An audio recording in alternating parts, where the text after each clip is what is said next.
Nung nakaraan ay madaming na-curious sa pagdating ni Adrian sa Mavs. Siya nga ay nakukumpara kay Jeff Chan. At dahil doon ay marami nga ang gusto makakita ng laro niya. At ngayon ay sabay-sabay nating panoorin kung paano nga ba maglaro si Adrian.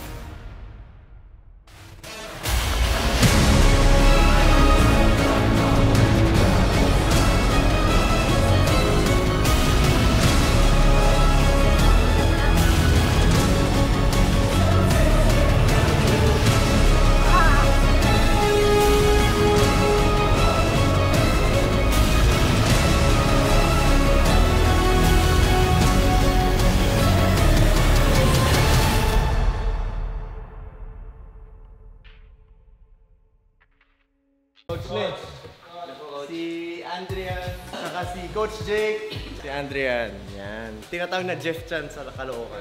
Jeff Chan. Kapag sa akin to. Saka yung wingspan parang haba eh, no? Tsaka ang ganda ng tela, oh. Quality. Hindi, yan para at least maging komportable ka, hindi yung masyadong seryoso. Okay, so guys, ngayon, ang goal natin is makita natin maglaro si Adrian. So like nung nakaraan, nakita natin kung paano muna maglaro si Ashley before kami mag-ensayo. It's very important na makita ko live kung ano yung gameplay nila, skill set nila, or kaya makita natin strengths nila, weaknesses nila. Like kay Ashley, nakita ko agad the power, the speed, lakas ng legs niya, aggressiveness, court vision. So pagdating naman dito kay Adrian, malalaman natin yan ngayon. So tara na, punta na tayo sa court para pagtapos ito, sa mga sunod na araw makapag-ensayo na tayo. So, ayun na, let's go. Siyempre meron tayong kasama import. Kasama tayong import. Oh. Court lang yan, naka big bike pa.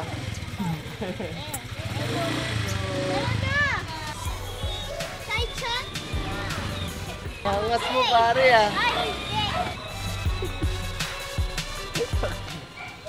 Pupunta ng court. Ilang araw nyo rin ginagawa yan pero na-laugh trip pa rin ako pag nakikita ko. Tapos yung angas yun nandun eh.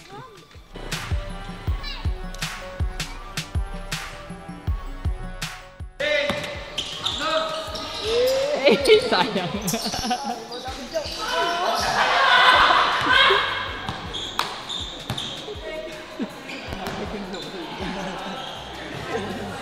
Lokal na lokal. Akala mo 10 years na nakatira dito eh.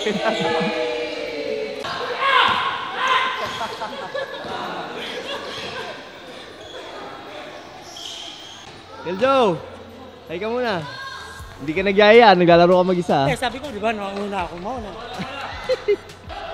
Adrian, ano, game? Ha?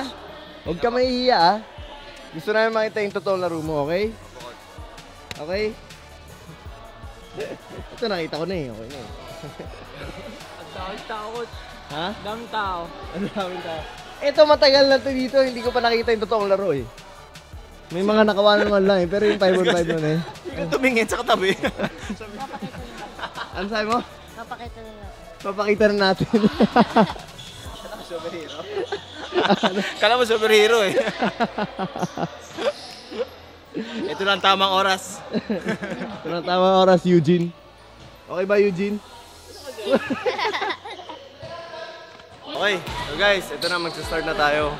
And tingin ko mapapalaban dito si Adrian. Pero kung talagang hindi siya maiiya, I'm also excited na makita yung mga galaw niya na nakikita ko online. Yun nga, first time namin siya makakalaro and talagang malakas kalaban namin. So, ano to? Challenge to para kay Adrian.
Kita nyo naman, efficient. Mag-aandun pa rin yung laro. Makikita natin kaagad. And, pahinga na. Good job. Pure scorer to. Sa laro na to ay kitang-kita na talagang kumpiyansa siya pagdating sa outside shooting.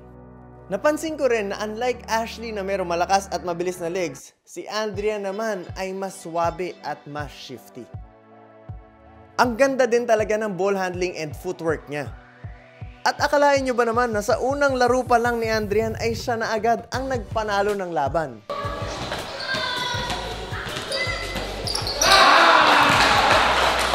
Pero balikan natin ng konti. Kasi bago yung winning shot na yun, ay mapapansin yung hinihingi niya talaga sa akin yung bola. Ibig sabihin, ganun kataas yung kumpiyansa niya.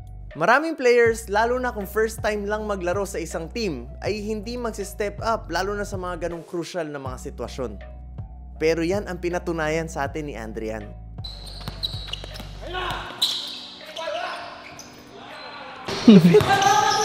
Ngayon nakita ko na ang laro niya. Nai-imagine ko tuloy kung ano pa ang mga improvements na makukuha niya pag dumaan siya sa mga matitinding ensayo. At yan ang dapat niyong abangan sa mga susunod na videos. Ngayon ay nakita ko na siya maglaro. Nakita ko na din ang strengths and weaknesses niya. At dahil dyan ay mas handa na kaming sumabak sa mga susunod na ensayo. Puntong to ay bumigay na si Andrian na parang hindi na niya kakayaning ituloy. Ready, set, go! Malabas, come on, shoot! Nice one! Come on, ready. Naisip ko rin na baka nga nabigla siya sa unang ensayo. Kaya't hinayaan ko na lang muna siya magpahinga. At yan nga ang mga dapat niyong abangan. Kaya't makita-kita tayo sa mga susunod na vlog.